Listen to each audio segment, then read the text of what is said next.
Warren, why are you recommending listeners to buy now, yet you're not comfortable buying now, as evidenced by your huge cash position? Well, as I explained, the position isn't that huge when I look at worst-case possibilities. I would say that there are things that I think are quite improbable, and I hope they don't happen, but that doesn't mean they won't happen.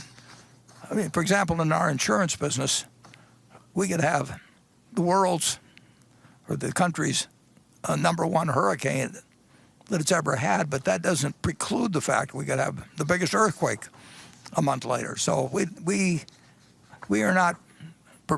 don't prepare ourselves for a single problem. We prepare ourselves for problems that sometimes create their own momentum. I mean, 2008 and 2009, you didn't see all the problems the first day when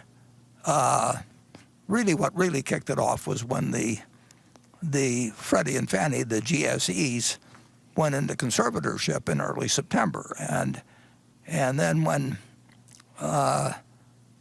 money market funds broke the buck. I mean, there are things that trip other things, and we take a very much a worst case scenario into mind that probably is a considerably worse case than most people do. So I don't look at it as huge, and I'm not recommending that people buy stocks today or tomorrow or next week or next month. I think it all depends on your circumstances, but you shouldn't buy stocks unless you expect, in my view, you expect to hold them for a very extended period, and you are prepared financially and psychologically to hold them the same way you would hold a farm and never look at a quote and never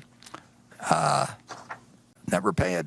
You don't need to pay attention to them. I mean, the main thing to do, and you're not going to pick the bottom, and nobody else can pick it for you or anything of the sort. You've got to be prepared to, when you buy a stock, to have it go down 50% or more and be comfortable with it as long as you're comfortable with the holding. And I pointed out, I think a year, maybe 2 years ago in the annual report, just the one before this most recent one, I pointed out that there have been 3 times in Berkshire's history when the price of Berkshire stock went down 50%. 3 different times. Now, if you owed it on borrowed money, you could have been cleaned out.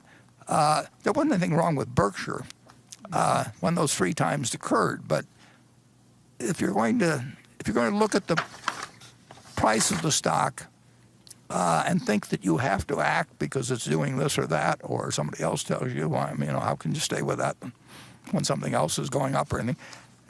You've got to be in the right psychological position. And frankly, some people are not really careful. Some people are more subject to fear than others. It's